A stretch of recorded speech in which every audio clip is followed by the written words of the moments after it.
Good day, classmate and professor. We are the Group 6 and our assigned topic is the importance of Bureau of Custom in the supply chain management. So allow us to quickly introduce ourselves. I'm Adrian Fernandez and joining me are Miss Alisa Abad, Mr. Stephen Clark, Miss Rufa Jean Pabre, and Mr. Benedict. So each of us will tackle a different part of discussion to make sure that everything is well covered and explained. So I hope that you can gain insight from our reporting. So let's start. So next slide please. Let's start with the significance of the Bureau of Customs in the Philippines. So, this presentation is to aim to show kung paano ba yung Bureau of Customs or BOC is not just a government agency, kundi it is a vital part ng supply chain system na nagpapatakbo sa bansa natin.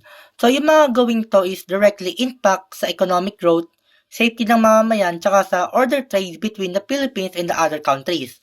So, yung Philippines Bureau of Customs is talagang mahalaga siya para sa effective supply chain management dahil sa apat na mission nito, which is first, it ensure revenue collection or yung mga buwis at saka fees na kinokolekta ng BOC sa import tsaka export is ito yung nagsisilbing pangunahing source of income ng gobyerno. So, ginagamit to for projects like infrastructure, education, health at saka security. So, the second is the facilitate trade, which is yung smooth process ng registration, inspection, tsaka yung release sa mga ports tsaka sa airports is in-ensure nito na mabilis makarating yung mga goods sa mga buyers, so kaya sa mga businesses. So, halimbawa nito is yung mga raw materials, foods, medicines, o kaya yung mga product na kailangan ng fast custom clearance para hindi madali yung operation nila. So, next is it protect the borders o sila yung first line of defense natin laban sa mga banned goods gaya ng counterfeit product, drugs, illegal weapons o kaya and sila rin yung nagpoprotekta sa mga customers mula sa mga dangerous item tsaka yung mga local business mula sa mga unfair competition. And lastly is the enforcing the law or sila yung nagpapatupad ng trade laws, custom rules at saka international agreement ng Pinas. So, ina-ensure nila na yung players is sumusunod sa rules, keeping fair playing field para sa businesses. So, lahat ng ito is vital for maintaining a stable economic environment sa pamamagitan ng effectively carrying out these responsibilities. So, yung Bureau contributes significant to the overall economic health and security of our nation. Moving on naman tayo sa overview of the Filipino Bureau of Customs. So, yung Bureau of Customs or BOC is kilala siya sa Tagalog bilang Kawanian ng Adwana. Ito ay na-establish noong February 6, 1902 at mula noon is has served for a long time para i-manage yung custom activities ng bansa natin. So, bilang government agency here in the Philippines, ito yung responsable for collecting custom duties like rates sa mga kalakalan na pupasok sa bansa natin, excise duties gaya ng buwis sa mga produkto tulad ng alak, tabako, o kaya yung petrolyo. So, and other indirect taxes gaya ng buwis na dinadagdag sa mga presyo ng mga produkto na hindi direct na binabayaran ng mga mamimili. So, bukod pa rito is, it is a part of Department of Finance or yung pagkakabilang nito is sa ahensya is to ensure na yung mga ginagawa ng BOC sa tax collection is aligned sa government goals. So, para lang dapat sa economic development at saka finance management ng bansa natin. So, meron din itong iba pang responsibilities like inspecting goods, enforcing customs law, or bagamat yung mga focus nila is yung mga duties na minention ko kanina at tatalakayin mamaya.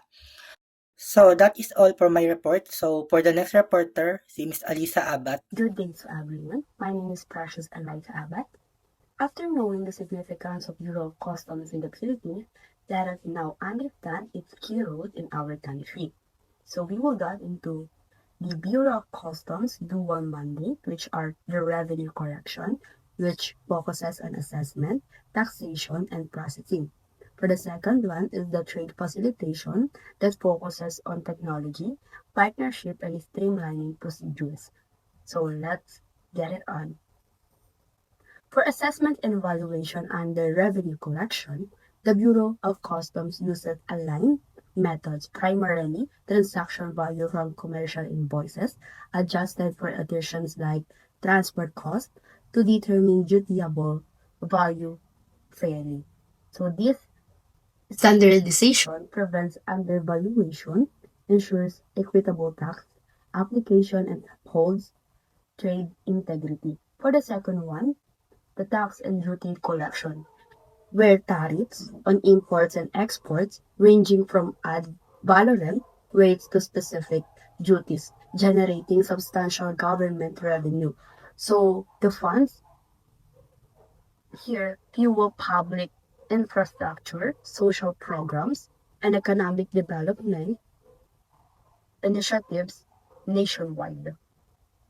And for the last one, under the revenue collection, is the efficient processing, where optimized clearance workflows, including electronic declarations, minimizing fork delays, and cut administrative burdens for traders. So this accelerates revenue inflows while maintaining robust oversight to curb smuggling. And for next slide, the trade facilitation. Firstly, is the advanced technology use presence. So here, tools like the National Single Window and automated system replace manual checks, slashing processing times from days to hours. So such innovation boosts accuracy, transparency, and overall quality. For our partnership with stakeholders, so the Bureau of Customs engages importers, exporters, and brokers and agencies via consultations and authorized economic operator programs. So this collaboration refines regulation, enhances voluntary compliance, and builds a cooperative trade ecosystem. And for our last, which is the streamlining procedures, where simplified rules, risk-based inspections, and digital approvals that reduce red tape for compliant traders. So these efforts improve the ease of doing businesses, drawing foreign direct investment, and positioning the Philippines as one of the competitive trade gateways. That's all for my part. For our next reporter will be Martisha Steven. Good afternoon, everyone. My name is Steven, and I will now be discussing the Bureau of Customs under the Border Protection. Now, Bureau of Customs under Border Protection plays a significant role wherein it controls what enters and leaves to our country. Meaning to say, make sure nito yung mga goods na pinapadala legally, safely, and efficiently. Now, which is very crucial sa industry natin, such as from our hotels, restaurants, and other businesses na simply nagre-rely sa mga imported supplies.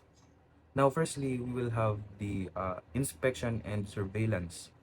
Now, the Bureau of Customs is ini-inspect nila yung mga imported and exported goods to make sure that they follow laws and standards. Now, iniiwasan nito ang mga delays, unsafe products, and illegal items from entering our supply chain. The second one is secure borders. Now, sabi sa title, it secures our borders from smuggling and illegal goods. So, Bureau of Customs keeps the supply chain fair and reliable.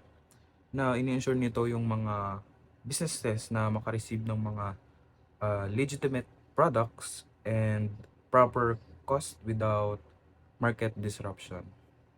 And for the last one is we have the coordination with the agencies. Now, Bureau of Customs ay nag-work together with these agencies such as the PNP and military para mapalakas ang ating border control. And itong pagsasanib nila na ito ay nakakatulong sa pag improve ng ating security and napapabilis ang legitimate trade to help businesses to avoid supply interruptions. So for the next slide is the Bureau of Customs enforcing laws. Now, Bureau of Customs enforcing laws helps to keep the supply chain legal, transparent, and fair. Now, these laws ensures that goods moving across borders follows regulation, which helps hospitality businesses avoids illegal suppliers, delays, and penalties. To begin with, public awareness campaign. Bureau of Customs educates businesses and also the public about our custom rules and proper trade practices. Tinutulungan nito yung mga suppliers and importers natin to comply with the law and reducing mistakes that can delay the deliveries. The second one is training and capacity building. So, customs personnel should have these regular trainings para ma-improve yung kanilang skills and kaalaman inside the customs. Now, these trained officers can easily process the goods more efficiently, which helps keep the supply chain move efficiently or smoothly. For the last one, we will have the combating smuggling. Bureau of Customs actively fights this smuggling and takes legal actions against these violators. No, so this protects legitimate businesses by preventing illegal goods from disrupting prices and supply availability. And that's all. Thank you. And we will now have Profagin Fabre. A pleasant day to everyone. Today we will tackle the top official of the CIIS and ESS of Bureau of Customs. The first one is Bernard Yadan Encisa, the CIIS director. Yeah, he charge of the intelligence and investigation unit of the Bureau of Customs. His main job is to lead the efforts in gathering information to detect smuggling and illegal trade. He also helped identify suspicious goods and people involved in these activities. In addition, he works on improving the use of technology in the office, making sure reports are accurate, on time, and kept confidential. His role support the modernization and digitalization of CIAS operations to make the service more efficient and effective.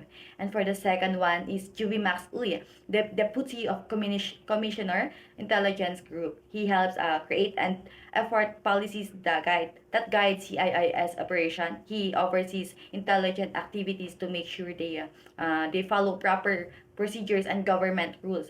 He also ensures good coordination and communication between CIIS and other intelligent units of Bureau of Customs, helping them working together effectively to prevent smuggling and other illegal activities. And that's all for my report. And for the next reporter, Mr. Salvador. So number one is Attorney Teddy S. Raval. So his position is Deputy Commissioner. So Enforcement Group or EG. So he is important because Attorney Raval is the strategic lead for all enforcement policies within the Bureau. As head of the enforcement group, he oversees high-level operations that protect the country's economic borders. So he is responsible for coordinating large-scale uh, contra- contraband seizures and managing international compliance, such as efforts to remove the country from the FATF gray list, combating money laundering and currency smuggling.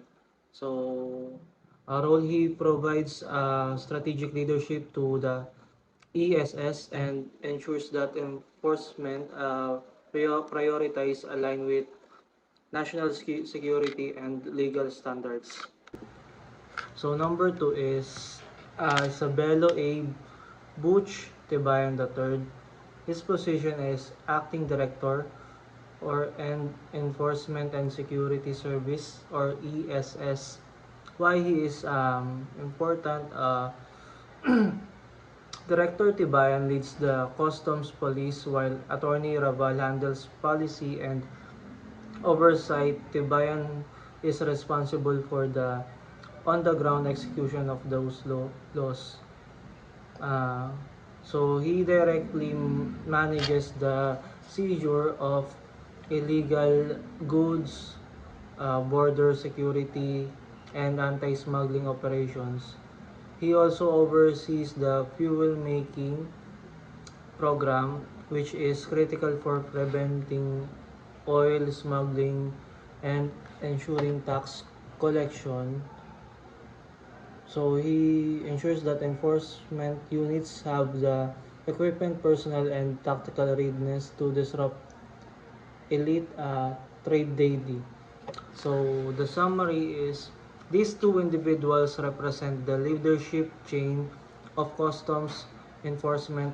Attorney Raval sets the strategic and policy from the top, while Director Tibayan leads the tactical operations and police force to ensure those policies are enforced at the borders.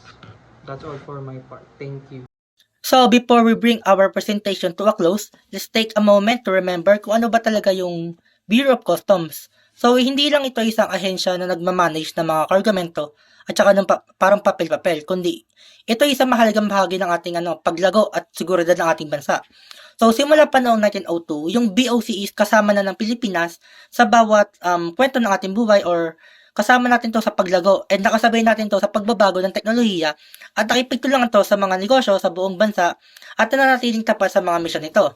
So, pinapanatili nitong dumadaloy yung ating kalakalan at pinapanatiling ligtas yung ating mga tahanan. At saka, kung titingin tayo sa hinaharap or in the future, habang tayo is nagtatayo ng mas konektado at mas maunlad na Pilipinas, lalong magiging mahalaga yung trabaho ng Bureau of Customs. So, sa bawat shipment na nakarating sa ating mga lugar, bawat piso ng pondo na para sa ating mga kalsada at paaralan or sa bawat protection na naglalayo sa ating sa panganib, lahat ng to is ang nagbubukas ng daan patungo sa mas magandang kinabukasan. So hindi lang sa akin, kundi para sa ating mga Pilipino, mula Luzon hanggang Visayas and Mindanao. So that's all for our reporting. Thank you so much for listening.